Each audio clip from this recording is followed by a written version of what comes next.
Good morning and welcome to Vegan Diver Cat. My name is Kat and today I'm here with you and Pinto to talk about scuba diving. So this is part of my series for instructor chats with Kat, and hopefully if this little boy settles down, we can get into it. Before we get started, please feel free to like, subscribe, join the ocean loving family. I have so many free resources for you guys to check out. If you're a diver, I have so many videos about learning to dive, being a dive professional. Make sure to check those out. If you're someone who loves the ocean, I have plenty of things to help you live a more green, clean, eco-friendly life. So feel free to check out my website or my podcast. And yeah, let's get into the video.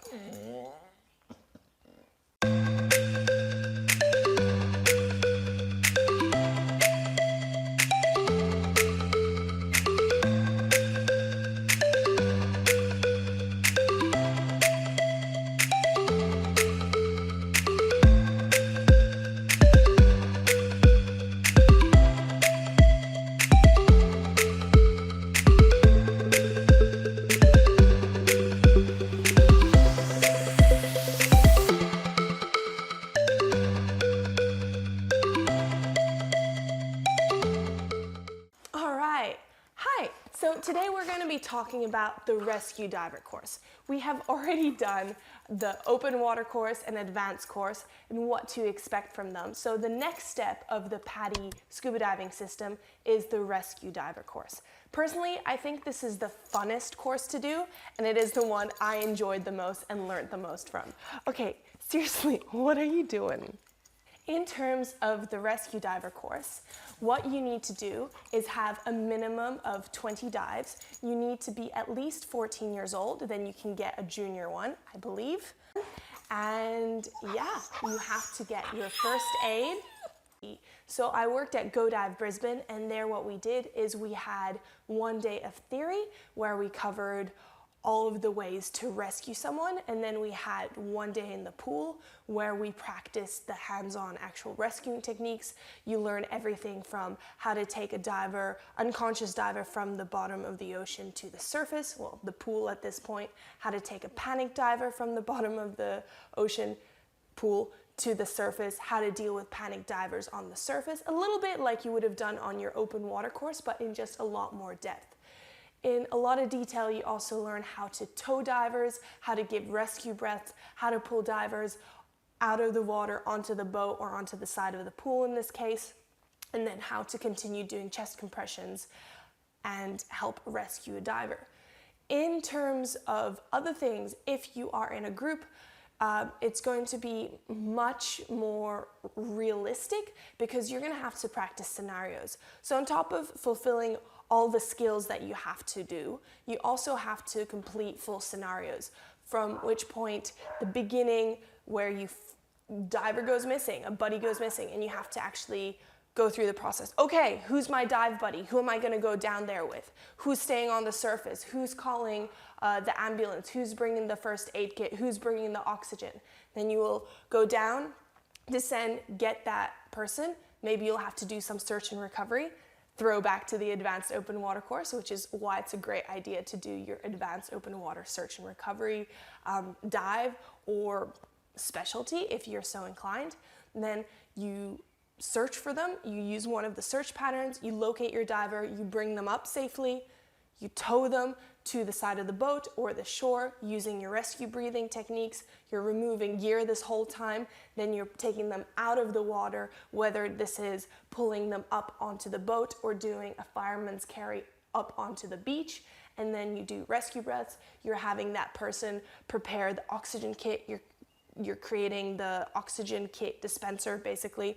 Then you are doing the first aid, calling Dan, calling 000 here in Australia, which is 911 in the US, and there you go. So you kind of have a full scenario. And there's multiple ones of these, everything from panic divers to unconscious divers to missing divers, and you're just going to have to use the skills you have learned in your course in the actual situation. So after the day of theory, you have that day in the pool where you get to practice some of these, and then you have to do another couple of dives in the ocean or out in the open water, as well as complete several of these scenarios. Now, personally, I did my rescue diver course back in 2012, and I did it with the University Dive Club Uni Dive at Brisbane UQ. This was honestly the best course I have ever done. Absolutely loved it. And this is partially because the instructors, Chris and Doug, were doing it for fun. I mean, they were just doing it for the love of teaching. There was 2 of them. There was a big group of us, about 12 of us, I think. And we had the theory split up over 5 sessions in the evening, so 3 hours or so every evening, where we really got into the nitty-gritty. We watched the videos, we talked about all the stuff, we practiced so much. Then we had a day in the pool, I believe. It's getting a little blurry. And then we went out for a weekend to Stradbroke Island. At that point, we had, from start to finish, the whole weekend was pizza, pizza, or instead of calling help, they made us call pizza, so we weren't calling help and having other people in the area worry. Now, there is some debate that practicing with pizza can be detrimental, because then in a real life scenario, you're gonna yell pizza instead of help, but I think that's a little silly. I think it's quite clear, in a real life scenario, you'll be calling help, we need help, rather than pizza. Anyway, so then this full weekend was designated to these scenarios. So Doug and Chris at any point could have said, hey, there's a diver missing, or at one dinner, one of the divers collapsed, and it was up to us to interview the buddy and find out what happened. How fast was their ascent? What was going on? Were there any signs and symptoms that they were exhibiting beforehand? And all these people had been briefed by the instructors beforehand to say, oh yes, she complained of tingling in her feet. We went up too fast. We didn't do our safety stop. So the instructors created these scenarios, and basically different members of the team kind of played them out, and the rest of the group had to deal with them. I remember one of the scenarios was a daughter collapsed at dinner. The mom started freaking out. The 2 instructors are just chilling back out. Clearly, if the instructors aren't worried, it's a scenario, it's not a real life situation. But in that moment, your adrenaline really hits you. You start finding out, you start calling 000, and then they yell out, oh, no reception.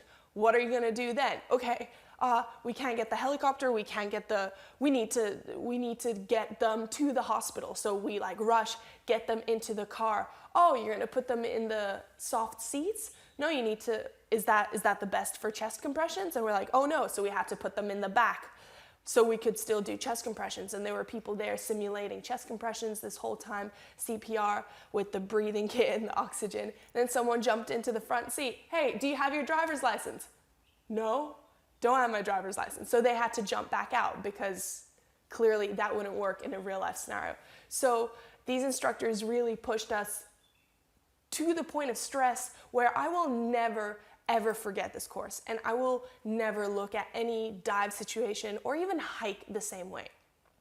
For the next 6 months, whenever me and my friends who did this course, we went on a hike or to some waterfalls, we could find ourselves looking around okay, there is no reception. What would be the exit point here? How would we get a helicopter? Who would carry who? How would we sort stuff out?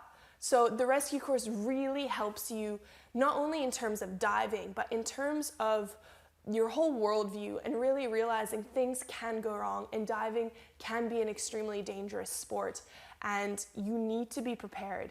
And it is always worthwhile to do this course. I highly, highly recommend it, but do find out how they do it in the place that you are doing it. So I unfortunately don't think as many places are going to be as committed and as dedicated as the University Dive Club where I did it, but that was insanely cool and I loved it so much. At Go Dive Brisbane, it was a little bit shorter because we did just do the theory, pool, and then 1 day of diving where we just went on the dive boat with the other courses, did the dives, and then did the scenarios in between the dives. It still meets PADI standards. Students still learn a lot, but I don't think it had the same emotional, almost traumatizing impact as the big course that we did.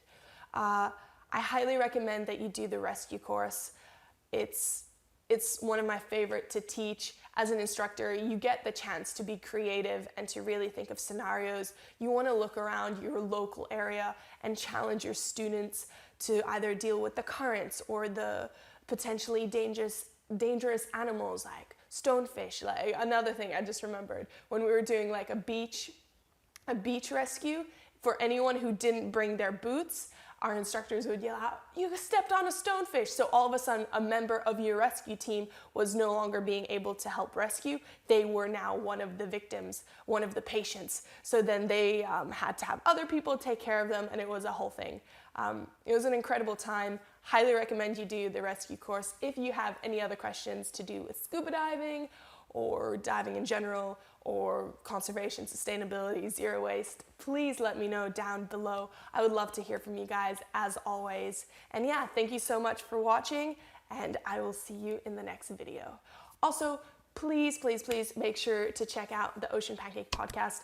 I am absolutely obsessed with the people that are actually coming on board and talking about their experience in diving, science, marine biology, sustainability. We have topics covering veganism, plastic-free living, Earth hero stuff in general. So yeah, check it out. Let me know what you think. Stay in touch. See you guys next time.